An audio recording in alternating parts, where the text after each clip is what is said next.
Los Angeles, and welcome to Stock Market Today, sponsored by Interactive Brokers. On the show, we're going to be taking a look at Applied Materials, Dexcom, and General Mills. But before we do that, we want to break down the action of the major indexes. It's Alyssa Corum here with Ken Shreve. And Ken, we were able to cap off the week with a nice session. The Nasdaq gaining about 1.7%, and the S&P 500 and Dow not too far behind that. But I mean, what an exhausting week. We got whipped around all over the place. It was definitely a week where we got whipped around, but a good close to the week with the Nasdaq up about 1.7%. Looks like we're going to get a close pretty near session highs Friday, light volume Friday, not surprisingly, but overall a constructive session. And bottom line is that this uptrend is still intact as long as the Nasdaq's August 5th intraday low holds, which it clearly is doing right now. But the tech index is still below its 50-day moving average, and still a challenging environment, but we're still in a confirmed uptrend here, and we'll hope for some more strength next week. That's right, and even with today's strong gain, the Nasdaq still finishing down for the week.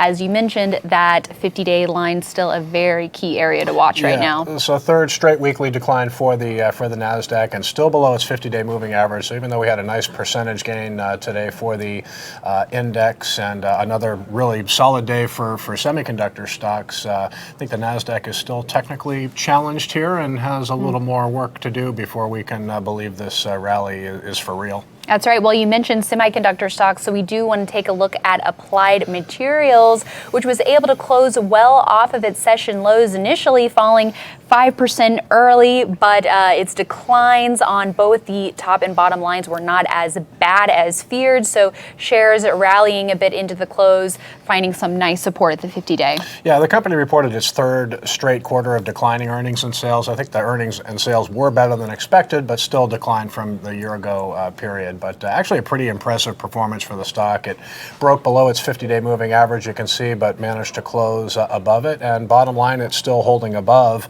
a 45.85 buy point. So kind of a rough session early for Applied Materials, but nice close. I think it ended down about 1% after falling 5%. So under a little bit of selling pressure today, but still holding above that buy point. And I would say its chart is still intact here. Yeah, and not every stock can say that. We did see a lot of stocks breaching support, so good to see Applied Materials holding at the 50-day. Yeah, and it's a good point. There are a lot of damaged stock charts out there, stocks either that have broken through key support levels or are still struggling to find support, but at least Applied Materials, nice close above the 50-day line today. Yeah, well, we'll be continuing to keep our eyes peeled for new setups.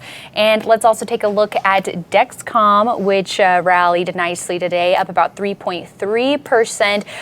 It saw a little bit of wild action after issuing its recent quarterly report not too long ago, but was able to eventually find support at the 50-day, and today going into new high ground.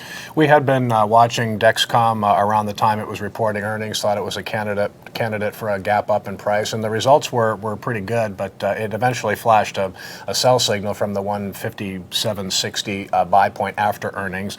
But a nice move for the stock today. We call it a move over an alternate entry of 161.40. Volume higher than Thursday, and it looks like a jump to new high today. Dexcom is a big player in the diabetes market, and they have actually a continuous glucose monitoring systems, and in late next year, late 2020, they're going to be coming out with a new product, a lower cost, cheaper, and disposable glucose monitoring system. So they've got some new products in the pipeline, but a good move for Dexcom today, new 52-week high, and looks like a nice breakout. Yeah, and definitely an interesting space with a lot of innovation right now. So the growth trajectory could continue to keep going, so we'll have to keep it on our radar. And we also want to take a look at General Mills before we go here, which cleared a buy point over nearly a 50 buy entry, it looks like. Yeah, it was 54.84 was the specific buy point, but higher volume gain today. It closed just a hair above the buy point.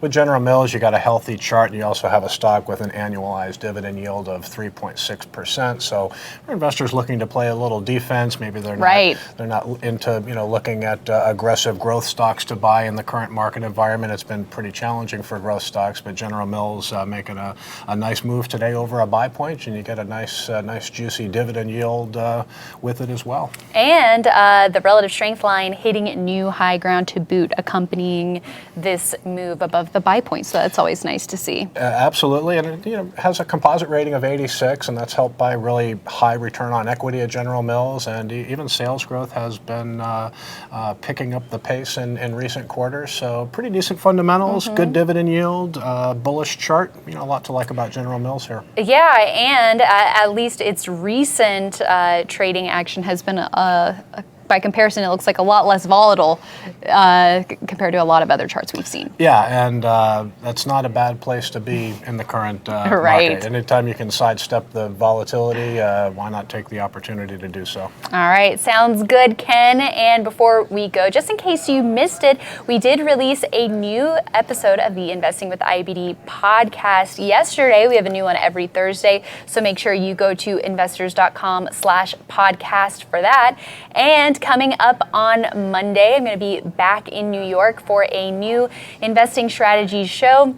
And this week, we are talking all about big cap tech stocks, ones maybe that you should be looking at, and ones maybe that might be considered some pet stocks. Jeez, so I wonder if Apple's going to be on that list. I don't know. You'll have to tune in to see, everyone. But in the meantime, we hope you have a great weekend, and we'll see you back here next week.